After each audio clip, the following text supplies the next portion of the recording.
اچھا، انتخابات میں اتحادیں بہت میٹر کرتی ہیں. مسلم لیگ نون تنہا پرواز کرے گی یا کسی پارٹی کے ساتھ اتحاد کی خواہش رکھتی ہے؟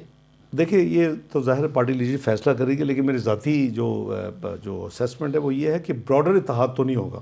دو طریقے کے اتحاد ہوتے ہیں. ملک کی سطح پہ ایک ملک کی سطح پہ ہوتا ہے، ایک ہوتا ہے سیٹ ٹو سیٹ ایڈجسٹمنٹ جسے کہتے ہیں ہم. وہ تو ہوں گی اور ہوتی ہیں، وہ تو ہوتی ہیں.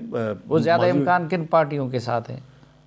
میرا خیال ہے ساری پارٹیز کے ساتھ بات ہو سکتی ہے. جو پی ڈی ایم کا حصہ تھی خاص کر، ہم شور ان سے تو بات ہو سکتی ہے، کوئی مسئلہ نہیں. جے یو آئی، این پی وغیرہ، جے یو ہے، جو پی ڈی ایم کے پیپلز پارٹی کے ساتھ بھی ہو سکتی ہے سیٹ ایڈجسٹمنٹ. کیوں نہیں ہو سکتی؟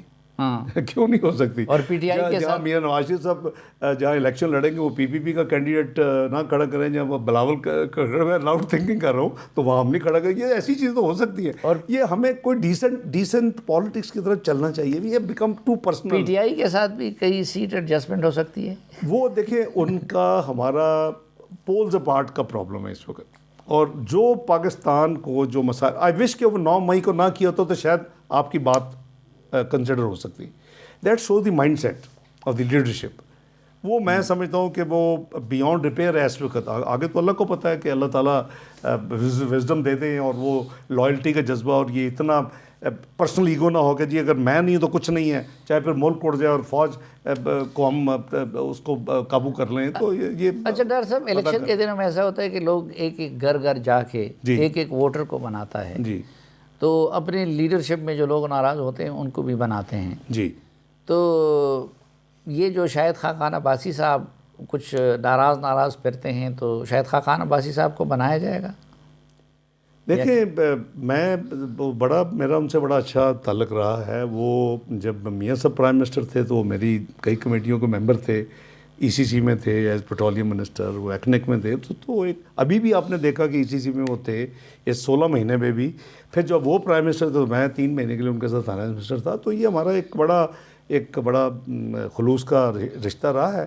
انہوں نے جو بھی اپنا ایک مائنڈ سیٹ بنایا ہے، میری ان سے ڈسکس نہیں ہوا اس معاملے کے اوپر، لیکن میں سمجھتا ہوں کہ میں آپ کو یہ کہہ سکتا ہوں ذمہ داری کے ساتھ، حالانکہ شاید میاں صاحب کو بھی نہ پتا ہو، کہ ہمارے ایک سینئر کولیگ نے ان کو کافی کنونس کرنے کی کوشش کی. میں آپ کو پرائیویٹلی نام شیئر کر سکتا ہوں. جب میاں صاحب آ رہے تھے کہ آپ آئیں، اور وہ سم ہو نہیں آئے، تو ان کا ایک اپنی سوچ ہے. ان کے ساتھ کچھ لوگ دیکھے جاتے ہیں میڈیا میں، ان کی کچھ ایکٹیویٹیز بھی دیکھی جاتی ہیں، کوئی ری امیجنگ، کوئی ڈی امیجنگ، کوئی نیو امیجنگ، مجھے نہیں پتا، لیکن ان کو کوئی پلان ہوگا. آفٹر آل سینئر ممبر ہیں. تو لگتا یہی ہے کہ وہ بھی مستقبل کے چودھری نثار، یعنی ان کے راستے الگ ہو گئے ہیں. فرینکلی یہ دیکھیں، یہ میں نہیں کہہ سکتا ٹو بگ اے تھنگ کہ یہ پارٹی ایسے. نہیں، میاں نواز شریف صاحب کی ان کے بارے میں سوچ کیا ہے کہ ان کو بنایا جائے؟ ابھی بھی ملے ہیں. یہ ابھی لندن گئے تھے، آپ کو یاد ہے کہ ابھی لندن گئے تھے. کچھ اور لوگ بھی ناراض ہیں، مثلا سردار مہتاب صاحب ہیں، تو ان کو بنانے کی کوشش کی جائے گی یا کہ ان کو چھٹی کرائی جائے گی؟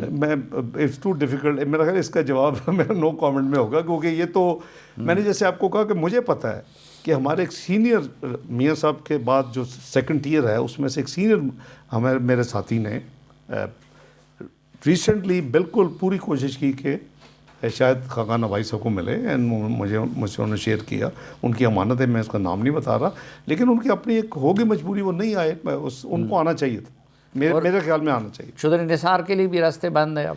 وہ دیکھیں، وہ بھی ایک میاں صاحب کا بہت دہائیوں پرانا تعلق ہے، آج سے نہیں 35-40 سال کا ہے. تو زندگی میں کوئی اگر کوئی اس طرح کا کوئی جب ہوتا ہے تو وہ پھر وہ انڈیویجولز ہی فیصلہ کر سکتے ہیں، وہ کوئی بڑے گروپ میں یا کوئی اور دوسرے فیصلہ نہیں کر سکتے. ایک اعتراض جب یہ مثلا ان سب لوگوں کا کہیں نہ کہیں، چودھری نثار صاحب بھی کہتے تھے کہ جی میں میاں صاحب کو تو لیڈر مانتا ہوں، مریم صاحبہ کو نہیں مان سکتا.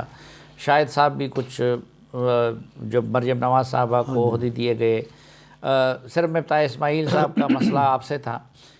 تو میرے سے کسی کا مسئلہ نہیں تھا، میں مفتاح اسماعیل کو بورڈ آف آپ بھی ایک لحاظ سے اس خاندان کا حصہ ہے. تو ایک اعتراض یہ ہو رہا ہے کہ یار یہ جماعتیں اپنے لیے تو جمہوریت مانگتی ہیں، لیکن خود اپنے اندر ان کی جمہوریت نہیں ہے. اور آپ نہیں سمجھتے کہ اس لحاظ سے پیپلز پارٹی اور مسلم لیگ نون ایک خاندان کی پارٹیاں بن گئی ہیں، وہی لوگ پریویل کرتے ہیں جو اس خاندان سے تعلق نہیں. مجھے آپ یہ دیکھ لیں کہ آپ ایک ہسٹری دیکھ لیں کہ کتنے فیملی ممبرز انوالو تھے پچھلے سیٹ اپس میں ہمارے جو تھے.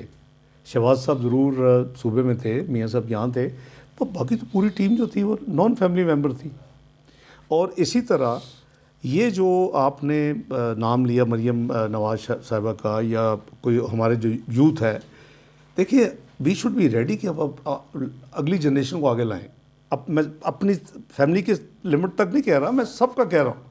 شاہد صاحب کو بھی اپنے, ہمیں ابھی دس از اے ٹائم کہ ہم اپنے ساتھ ایک یوتھ کو تیار کریں جس نے آگے ذمہ داری نبھانی ہے پاکستان کی. تو پھر میاں نواز صاحب کی جگہ مریم صاحبہ کو کیوں وزیر اعظم نہیں بناتے؟ نہیں, یہ جس جگہ پہ ہم اس وقت پہنچے ہوئے کہ 47 معیشت بنا کے پچھلی حکومت چھوڑ گئی, اس وقت ایک اسٹیٹسمین کی اور ایک سیزن اور ایکسپیرینسڈ لیڈرشپ کی ضرورت ہے. وہ اس کے ساتھ آپ جوڑ لیں ذمہ داریاں. یہ ساری خوبیاں میاں صاحب میں ہیں جی, لیکن ان کا ایک اور ٹریک ریکارڈ بھی ہے جی کہ فوج سے ان کا پڈا آ جاتا ہے. تو اس مرتبہ میاں صاحب کا پھر پڈا نہیں آئے گا فوج؟ نہیں انشاءاللہ نہیں آئے گا جی. وہ نہیں کرتے پڈا, ان کی تو اخلاقیات دنیا میں کوٹ کی جاتی ہے, ان کے ساتھ پڈا کیا جاتا ہے, ان کو انڈرمائن کیا جاتا ہے, ان کے خلاف کانسپریسی ہوتی ہے. موجودہ ملٹری لیڈرشپ کے بارے میں آپ مطمئن ہیں کہ وہ ماضی کی ملٹری لیڈرشپ کی طرح میاں صاحب سے پڈا نہیں کرے گی؟ دیکھیں میں نے جو 16 مہینے پرٹیکولرلی پریکٹیکلی جب آپ نیشنل سیکورٹی میں ہوں, جب آپ کابینہ میں ہوں, جب آپ مختلف فورم میں, میں سمجھتا ہوں کہ انتہائی ایماندار اور قابل لیڈرشپ ہے, اور ملٹری لیڈرشپ جو ہے ہماری اس وقت. اور میں پریکٹیکل بات کر رہا ہوں, آپ وہ دے آر ڈیڈیکیٹڈ کہ پاکستان آگے چلے. یہ آپ دیکھیں نا, یہ جو SIFC بنا, یہ جو ایگریکلچر فارم ماڈل بنے, یہ جو IT کے حوالے سے جو ایئر فورس کام ان سے کروایا, یہ ساری چیزیں جو ہے نا مائنڈ سیٹ ریفلیکٹ کرتی ہے. یہ ہم اس فیز میں ہیں کہ اگر سارے اسٹیک ہولڈر, اس کی وجہ سے نہیں, میں قدر کر رہا ہوں معاف, یعنی ان جن چیزوں کا آپ نے نام لیا اس کی وجہ سے تو وہ ہائیبرڈ سسٹم مزید اسٹرینتھن ہو گیا, گڈ فیتھ میں ہوگا. اور میاں صاحب کی خواہش یہ ہوتی ہے کہ وہ مکمل سویلین بالادستی کو یقینی بنائیں, تو اس پہ جھگڑا آ جاتا ہے, تو اس پہ نہیں آئے گا. میں عرض کرتا ہوں, میاں صاحب نے بڑے شفاف اور کلیئر انداز میں مینار پاکستان میں کہا کہ تمام سٹیک ہولڈرز جو ہمارے ہیں ادارے, وہ مل کے کام کریں آئین کی حدود میں رہتے ہوئے. ٹھیک ہے نا جی. I think this one sentence speaks all. اور اگر ہم سارے اس کے اوپر عمل کریں, یہ نہ ہو کہ پھر ہماری ایمبیشن شروع ہو جائیں فار ریزنز کہ میں نے فیوچر میں ایکسٹینشن لینی ہے, میری اب میں اسٹیبلائز ہو گیا, وہ نہیں ہونی چاہیے. ملک کی انٹرسٹ سپریم ہونا چاہیے ہر ایک کے لیے, اور ہم ملک کو آگے لے کے چلیں. دیکھیں ہم نے بہت ٹائم ضائع کر دیا.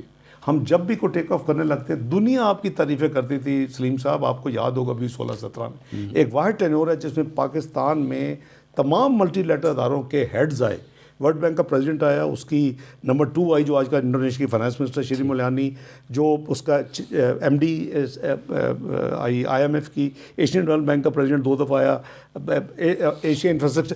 کیوں آئے کہ آپ پاکستان کے نام بننا تھا, اور پاکستان کہتے تھے the second choices place going to be for foreign direct investment. ہم نے اپنا موقع اس پیٹی 2011 پروجیکٹ کے چکر میں گوا دیا, اور 2014 میں شروع ہو گئی ہماری. اگر وہ نہ ہوتی 3 انٹروینشن اور 3 دھرنے, Pakistan would have been perform better. شاید 24 کی وجہ ہم 23